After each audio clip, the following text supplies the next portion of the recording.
অক্ষয় তৃতীয়া, যার মানে অক্ষয় নাই যাহার, এবং তৃতীয়া অর্থ চাঁদের তৃতীয় দিন। হিন্দু পঞ্জিকার বসন্তের বৈশাখ মাসের তৃতীয় চন্দ্র দিনের নাম অনুসারে এর নামকরণ করা হয়। এটি হিন্দু ও জৈন ধর্মাবলীদের কাছে একটি বিশেষ তাৎপর্যপূর্ণ তিথি। এই শুভ দিনে বিষ্ণুর ষষ্ঠ অবতার পরশুরাম জন্মগ্রহণ করেন, তাই এই দিনটিকে পরশুরাম জয়ন্তী হিসেবেও পালন করা হয়। বেদব্যাস ও সিদ্ধিদাতা গণেশ এই দিনে মহাভারত রচনা আরম্ভ করেন। আবার এই দিনেই সত্যযুগ শেষ হয়ে ত্রেতা যুগের সূচনা হয়।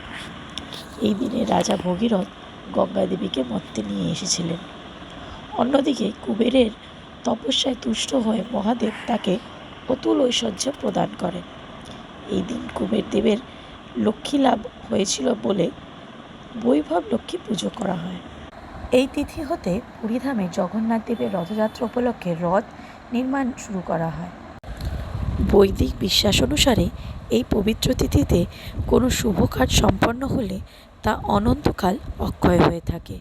কেদার, বদ্রী, গঙ্গোত্রী, যমুনোত্রী যে মন্দির 6 মাস বন্ধ থাকে, এই দিনেই তার দ্বার উদ্ঘাটন হয়। দ্বার খুললেই দেখা যায় সেই অক্ষয় দ্বীপ, যা 6 মাস আগে জ্বালিয়ে আসা হয়েছিল। আধুনিককালে এই তিথিতে সোনা বা রূপোর কেনা হয়। মনে করা হয় এই শুভ তিথিতে রত্ন বা জিনিসপত্র কিনলে গৃহে শুভ যোগ হয়, সুখ, শান্তি ও সম্পদ বৃদ্ধি হবে। এই আশাতেই এদিন মানুষ কিছু না কিছু কিনে থাকে। এই উৎসবটি ঋষি দুর্বাসা সহ অসংখ্য ঋষিদের দর্শনের সময় দেবতা কৃষ্ণ দ্বারা দ্রৌপদীর কাছে অক্ষয় পাত্রের উপস্থাপনা সম্পর্কিত। বনবাসের সময় পাণ্ডবরা যখন খাবারের অভাবে অতিথিদের প্রথাগত আতিথেয়তা করতে পারছেন না, তখন তাদের স্ত্রী দ্রৌপদী কষ্ট পায় এবং সেই সময় জ্যেষ্ঠ পাণ্ডব যুধিষ্ঠির সূর্যদেবের কাছে প্রার্থনা করেন এবং তিনি এই পাত্রটি তাকে দিয়েছিলেন এবং বলেছিলেন, দ্রৌপদী যতক্ষণ না সব অতিথিদের পরিবেশন করবেন ততক্ষণ এই পাত্র পূর্ণ থাকবে। দেবতা কৃষ্ণ এই পাত্র থেকে একটি দানা খান, যা ক্রুদ্ধ ঋষি দুর্বাসার ক্রোধকে বঞ্চিত করেন এবং পাণ্ডবদের তার অভিশাপ থেকে রক্ষা করেন।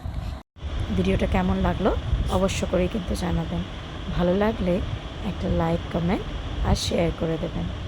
আপনারা নিশ্চয়ই ভাবছেন এতদিন কেন লাগলো ভিডিও আপলোড করতে। আসলে রুরুর শরীরটা খুব খারাপ থাকার কারণে আমি ভিডিও বানিয়ে এবং সেটাকে এডিট করে উঠতে পারিনি, তাই একটু দেরি হলো। আপনারা নিশ্চয়ই ভাবছেন পাখাগুলো বানালো কিন্তু সেটা দিয়ে কী করলো, ওই দেখালো না তো। না, নিশ্চয়ই দেখাবো। ওটা দিয়ে অ্যাকচুয়ালি একটা পয়লা বৈশাখের প্রজেক্ট করতে হয়েছিল লুরুর স্কুলে, বানিয়েওছি, তবে অক্ষয় তৃতীয়াটা আগে দিলাম। সদ্য অক্ষয় তৃতীয়া গেল কি না, তাই।